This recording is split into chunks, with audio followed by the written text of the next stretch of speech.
कितना कुछ है हमारे आसपास जिसे सच से बुना जाता है। वो कारीगरी जो हाथों का हुनर तो है, उससे भी कहीं ज़्यादा सोच का जादू है। बिजनेस सॉफ्टवेयर, हमारा हुनर, हमारी पहचान, जो आपके बिजनेस को आगे बढ़ाने में आपका साथ दे। Zoho, made in India, made for the world.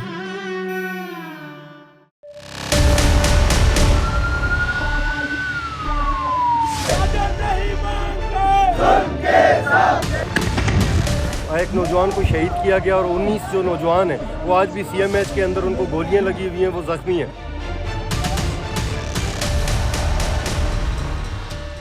Pakistan की शहबाज सरकार की दमनकारी नीतियों से परेशान और बुनियादी सुविधाओं के लिए मोहताज पीओके यानी पाकिस्तान अधिकृत कश्मीर के लोग सड़कों पर हैं। प्रदर्शनकारी सुरक्षा बलों को निशाना बना रहे हैं। सोशल मीडिया पर हिंसा के कई वीडियोस वायरल हो रहे हैं। इसमें पीओके के पहाड़ी इलाकों में पुलिसकर्मियों को प्रदर्शनकारी मुक्का मारते, लाठियों से पीटते और उन पर पत्थर बरसाते दिखते हैं। दूसरी तरफ सुरक्षा बल भी आंसू गैस के गोले छोड़ते और लाठी भांजते दिखे हैं। मीडिया रिपोर्ट्स के मुताबिक इस उग्र प्रदर्शन में अब तक 10 से ज़्यादा लोगों की मौत हो गई है, जबकि 100 से ज़्यादा लोग घायल बताए जा रहे हैं। मरने वालों और घायलों में पुलिस वाले भी शामिल हैं। घटना को लेकर बशारत मीर बताते हैं कि वहां नौजवानों को भी मारा जा रहा है। हम ये देखते हैं कि जहाँ पर हमारे ऊपर फायरिंग करके हमारे नौजवानों को, एक नौजवान को शहीद किया गया और 19 जो नौजवान हैं वो आज भी सीएमएच के अंदर उनको गोलियां लगी हुई हैं, वो जख्मी हैं। और दूसरी तरफ रियासत जो है हमारे नौजवानों के ऊपर न सिर्फ FIR कर रही है बल्कि उनको उठाकर पाबंद सलासल किया जा रहा है। अब आइए इस प्रदर्शन की वजह जानते हैं। दरअसल ये विरोध प्रदर्शन 29 सितंबर से शुरू हुई। प्रदर्शनकारियों ने 38 सूत्रीय मांगों को लेकर बड़े पैमाने पर हड़ताल और रैलियां शुरू की।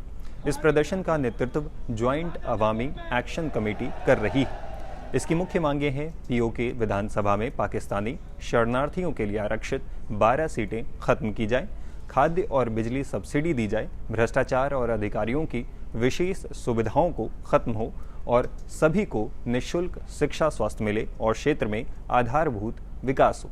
इसे लेकर कई प्रमुख शहरों जैसे मुजफ्फराबाद, मीरपुर, कोटली, रावलकोट पूरी तरह बंद है। बाजार, स्कूल और परिवहन व्यवस्था ठप है।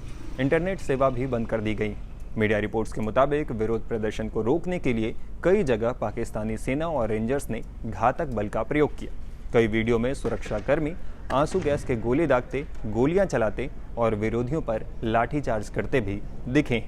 दूसरी तरफ स्थानीय पुलिस अधिकारी मोहम्मद अफजल ने एसोसिएटेड प्रेस से बातचीत में कहा कि हिंसा तब भड़क उठी जब हथियारों और लाठियों से लैस प्रदर्शनकारियों ने पुलिस अधिकारियों पर हमला कर दिया। इन अधिकारियों को कश्मीर भर में तैनात किया गया था ताकि वे सड़कों को जाम करने और संपत्ति को नुकसान पहुंचाने से रोक सकें। उन्होंने 3 पुलिस अधिकारियों और एक नागरिक की मौत की पुष्टि की है और बताया है कि हताहतों में कम से कम 8 अधिकारी गंभीर हालत में हैं, जिनके सिर पर लाठियों और पत्थरों से वार किया गया। पुलिस अधिकारियों का कहना है कि उनकी फोर्स ने जवाबी गोलीबारी नहीं की क्योंकि वे और जान माल के नुकसान से बचना चाहते थे। वहीं पीओके के प्रधानमंत्री चौधरी अनवरुल हक ने इस्लामाबाद में एक प्रेस कॉन्फ्रेंस में कहा कि प्रदर्शनकारी ज्वाइंट अवामी एक्शन कमेटी से जुड़े हैं, जो सोमवार से कश्मीर में सड़कों को जाम कर रही है और बंद का आह्वान कर रही है। बवाल बढ़ता देख पाकिस्तानी प्रधानमंत्री शहबाज शरीफ ने हाई लेवल कमेटी बनाई है और बातचीत की अपील की है, लेकिन अब तक कोई ठोस समाधान नहीं निकला है।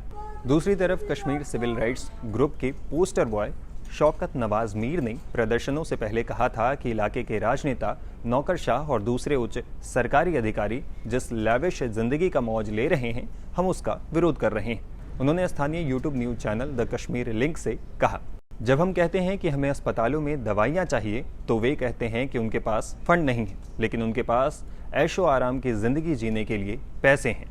एक और बड़ी शिकायत स्थानीय कश्मीर विधानसभा की सीटों को लेकर है, जिन्हें पाकिस्तान के दूसरे इलाकों से आने वाले प्रतिनिधियों के लिए रिजर्व कर दिया गया है।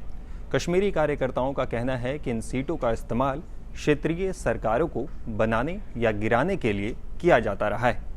बीते साल भी ऐसे ही प्रदर्शनों में 4 लोगों की मौत हुई थी, जिसके बाद शहबाज शरीफ ने उनकी ज़्यादातर मांगे पूरी करने के लिए 24 अरब पाकिस्तानी रुपए यानी लगभग $86 मिलियन की अनुदान राशि को मंजूरी दी थी। इन मांगों में आटे और बिजली की कीमतों पर सब्सिडी शामिल थी। अब एक बार फिर पीओके में तनाव है, लेकिन इस बार लोग पहले से ज़्यादा आक्रामक दिख रहे हैं। कुल मिलाकर ये आंदोलन बुनियादी अधिकार, राजनीतिक सामाजिक प्रतिनिधित्व और सत्ता की जवाबदेही को लेकर है। लोगों का गुस्सा अब पाकिस्तान सरकार, सेना की भूमिका और क्षेत्रीय संसाधनों की लूट के खिलाफ खुलकर सामने आ रहा है। तो क्या अब एक बार फिर पीओके की जनता आर्थिक पैकेज लेकर शांत बैठ जाएगी या फिर कुछ बड़ा बदलाव होगा? आने वाले कुछ ही दिनों में इसकी तस्वीर भी साफ हो जाएगी।